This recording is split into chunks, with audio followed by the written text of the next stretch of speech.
Hello friends, स्वागत है आप सभी लोगों का। आज हम लोग देखेंगे, पिछले वीडियो में हमने प्लासी के युद्ध को पूरी डिटेल में समझा, क्यों हुआ, कारण क्या था, उसका परिणाम क्या हुआ, सारी चीज़ें मैंने आपको वीडियो में बता दिया है। तो ज़्यादा देर का वीडियो नहीं, आप देख लीजिएगा। आज हम लोग देखेंगे बक्सर के युद्ध 1764 में जो बक्सर के युद्ध हुए हैं, और बक्सर के युद्ध से जो जो महत्वपूर्ण क्वेश्चन जो एग्जाम में पूछे गए हैं, अलग अलग एग्जामों में, उनको तारीख के साथ भी यहाँ पर मैं आपको बताऊंगा कौन कौन से क्वेश्चन पूछे गए हैं। तो बक्सर के युद्ध को अगर हम लोग समझें तो ये युद्ध जो है 22 अक्टूबर 1764 में हुआ था। वो जो है 23, अगर छोड़िए यहाँ पर फिलहाल उसकी चर्चा नहीं करते हैं। 22 अक्टूबर जो है 1764 में हुआ था। युद्ध का अगर स्थान हम लोग देखें दोस्तों, तो युद्ध का स्थान जो है बक्सर, बिहार, गंगा नदी के किनारे जो है ये युद्ध हुआ था। तो यहाँ पर देखिए, ये जो है आपको 22 अक्टूबर 1764 में हुआ था। प्लासी भी थोड़ा सा रिकॉल आप कर लीजिएगा, कमेंट में लिखिए, नहीं तो हम लिखते हैं। 23 जून जो है आपको 1757 में जो है प्लासी हुआ था, और 22 अक्टूबर 1764 में बक्सर हुआ था। ये आपको ध्यान देना है। बक्सर बिहार में है, गंगा नदी के किनारे हुआ था। प्लासी जो है बंगाल में है, यहाँ पर जो है हुगली नदी के किनारे यानी कि भागीरथी के किनारे हुआ था। ये आपको ध्यान रख लेना है। अब हम लोग देख लेते हैं क्या चीज़ें, बक्सर युद्ध किन किन के बीच हुआ, ये भी थोड़ा सा समझिए, ये तो क्लियर ही है। आप बक्सर युद्ध वास्तव में जो है तीन यहाँ पर जो है थे, यहाँ पर जो है कह सकते हैं दोस्तों, तीन सम्राट के बीच हुआ कह सकते हैं। बक्सर युद्ध जो है तीन यहाँ पर शक्तियों और अंग्रेज के बीच लड़ा गया है, जिसमें क्या था, मुगल, यहाँ पर यही जो है मुगल का अंतिम लगभग हुआ था कह सकते हैं, क्योंकि इसके बाद पेंशनर बना दिया जाता है मुगल शासक को, ये आपको ध्यान देना है। तो शाह आलम जो है द्वितीय कह सकते हैं दोस्तों, यहाँ पर जो है मुगल बादशाह था शाह आलम द्वितीय। दूसरा था अवध का नवाब सिराजुद्दौला, और जो है बंगाल का नवाब मीर कासिम। यहाँ पर जब मीर जाफर कुछ किचकिच करने लगा था तो मीर कासिम को बनाया गया था। फिर मीर कासिम ने कुछ गड़बड़ किया दोस्तों, तो फिर से मीर जाफर को बनाया गया था। तो बंगाल का जो नवाब मीर कासिम था, ये जो कहाँ भागा हुआ आ गया था, अवध में। अवध का नवाब कौन था, तो शुजा उदौला। ये आपको ध्यान रखना है, अवध का नवाब जो था शुजा उदौला था। और जो है मुगल सम्राट कौन था, शाह आलम द्वितीय। शाह आलम द्वितीय आपसे पूछ सकता है बक्सर के युद्ध में कौन मुगल यहाँ पर सम्राट ने जो है युद्ध लड़ा, तो शाह आलम द्वितीय था। ये आपको ध्यान रखना है। अवध का नवाब था शुजा उदौला। ये तीनों एक ही जगह थे, ये आपको ध्यान देना है। आगे देखिएगा, बहुत इससे घाटा होगा। ये युद्ध में भी जो है, अभी युद्ध होगा आगे, हम लोग देखते हैं कारण को। यहाँ पर विरोध था, क्या चीज़ का विरोध था, ब्रिटिश ईस्ट इंडिया कंपनी का विरोध था। नेतृत्व कौन कर रहा था, हेक्टर मुनरो।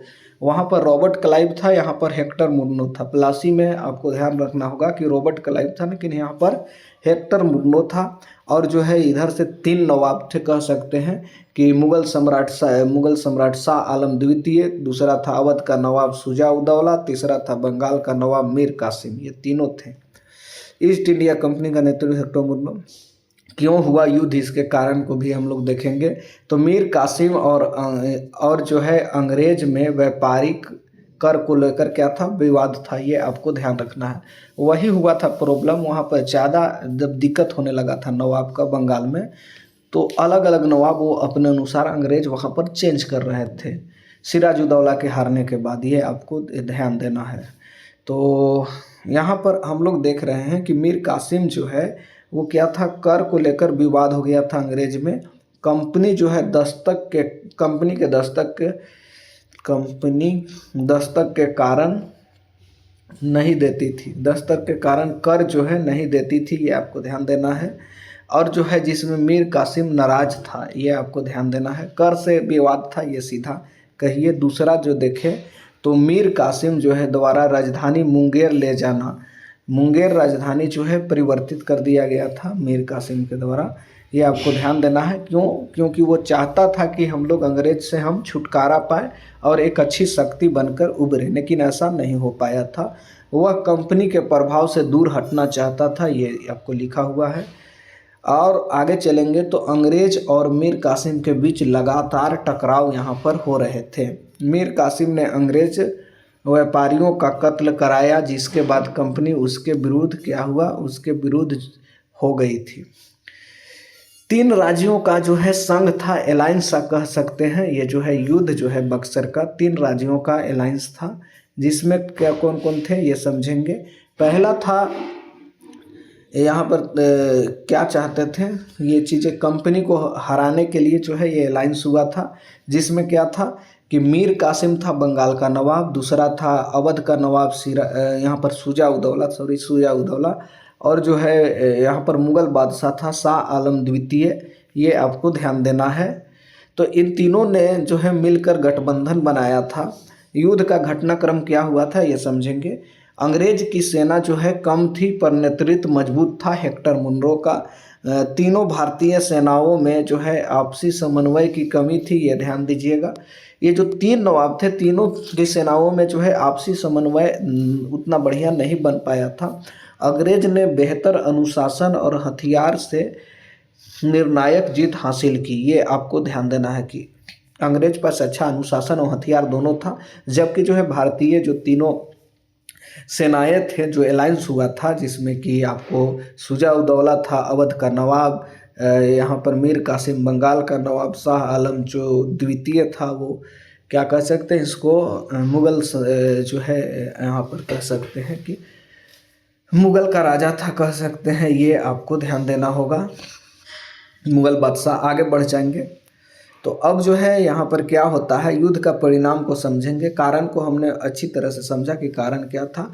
कंपनी का जो प्रभाव बढ़ रहा था, बंगाल में जो है कंपनी कब्जा कर ली थी, तो ये लोग सोच रहे थे कि अब जो है बिहार की ओर भी ये कुछ करेंगे। तो उससे भी शुजा उदौला को डर था। उधर क्या होता है कि उधर मुग़ल बादशाह भी कोई खास प्रभाव में नहीं था, उसका भी वही हाल होने वाला था। इसलिए तीनों ने मिलकर कंपनी के विरुद्ध अलायंस किया था। और जो है यहाँ पर कह सकते हैं कि कौन था, यहाँ से आप समझिए। हाँ, मीर कासिम जो है आपको क्या होता है, मीर कासिम अपनी राजधानी को चेंज करता है ताकि जो है ब्रिटेन से जो है या ईस्ट इंडिया कंपनी के जो है वर्चस्व यानी चंगुल से छुटकारा पाया जाए, ये भी कारण था। तो चलेंगे अब देखेंगे बक्सर के युद्ध को परिणाम को समझेंगे कि अंग्रेज यहाँ पर जो है निर्णायक जीत हासिल की थी। पहला तो बंगाल जीत गया, बंगाल गया हाथ से भारतीयों के। दूसरा जो है ये जो है बिहार भी जीता, अवध को जीत लिया यहाँ पर, ये आपको ध्यान रखना है। मीर कासिम भाग गया, शुजा उदौला ने आत्मसमर्पण कर दिया। अब जो है इलाहाबाद की संधि होती है 1765 में। ये जो है मीर कासिम भागता है युद्ध के बाद, लेकिन शुजा उदौला आत्मसमर्पण करता है। 1765 में इलाहाबाद की संधि होती है। मुग़ल सम्राट शाह आलम द्वितीय ने कंपनी को बंगाल, बिहार और उड़ीसा के दीवानी अधिकारी को सौंप दिया। कंपनी जो है भारत की जो है प्रशासनिक शक्ति बन गई। यह युद्ध प्लासी के युद्ध से भी अधिक निर्णायक था, ये आपको ध्यान देना होगा। कंपनी और भी शक्तिशाली हुई। ये जो है आपको बंगाल तो है ये था, बिहार भी गया। अंग्रेज अब सिर्फ व्यापारी नहीं रहे बल्कि शासक शक्ति बन गए। बक्सर का युद्ध जो है क्यों महत्वपूर्ण है ये समझेंगे।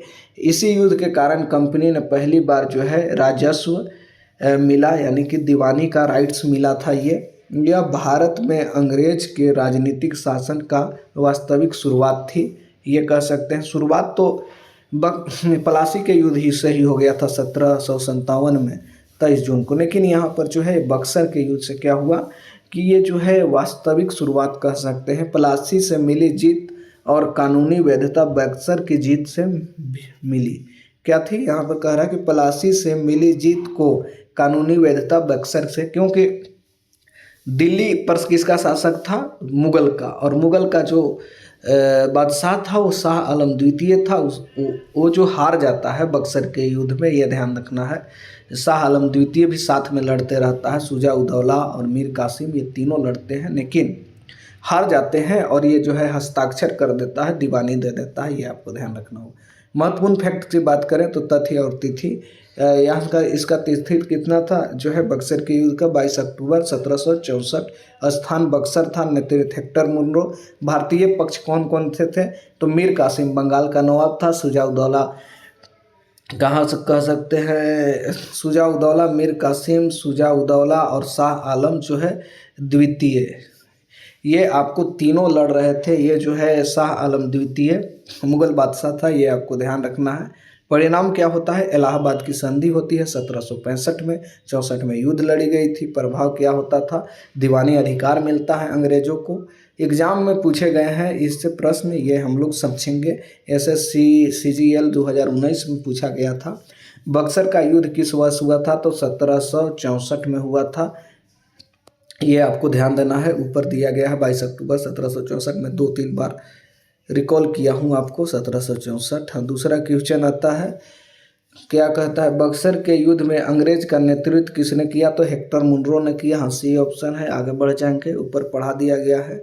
CHSL 18 में आया है। बक्सर के युद्ध में भारतीय पक्ष में कौन था, कौन नहीं था, तो यहाँ पर दिया है मीर कासिम था, बिल्कुल सा बंगाल के नवाब। अवध का नवाब जो है शुजा-उद-दौला था। शाह आलम द्वितीय जो ये भी था, ये था क्या कह सकते हैं मुगल बादशाह था, लेकिन टीपू सुल्तान ये नहीं था। आपको ध्यान देना होगा ये चीज़ों पर। SSC जो है पेट 2021 में पूछा गया था कि बक्सर के युद्ध कहाँ लड़ा गया था, तो बक्सर का युद्ध बक्सर में ही लड़ा गया था, गंगा नदी के किनारे। आगे बढ़ जाएंगे। CPO में जो पूछा गया है कि बक्सर के युद्ध के बाद कौन सी संधि हुई, तो इलाहाबाद की संधि। मैंने बताया 1765 में इलाहाबाद की संधि हुई थी, जिसमें कि ये जो है दीवानी मिल गई थी अंग्रेज़ों को। आगे बढ़ जाएंगे। शासक बनकर उभरे थे अंग्रेज। RRB जो है ग्रुप D 2018 में पूछा गया है ये कि बक्सर का युद्ध किन किन के बीच लड़ा गया था, तो 3 थे यहाँ पर। अंग्रेज बनाम जो है मीर कासिम, शुजा-उद-दौला और शाह आलम द्वितीय। ये जो है B ऑप्शन बिल्कुल सही है। MTS में भी पूछ गया है क्वेश्चन, बक्सर के युद्ध के बाद कंपनी को कौन सा अधिकार मिली, तो दीवानी का अधिकार मिली थी। मैंने आपको बताया। जो है शाह आलम द्वितीय बंगाल का बादशाह था, यानी कि कह सकते हैं भारत का शासक, लेकिन कोई खास मजबूत जो है परिप्रेक्ष्य में नहीं था वो, तो इसलिए हार भी जाता है। अवध के नवाब भी साथ में रहते हैं, शुजा-उद-दौला, मीर कासिम भी रहता है। ये सब सारी चीज़ें घटनाएं। उम्मीद करते हैं वीडियो पसंद आई होगी। चलिए, धन्यवाद।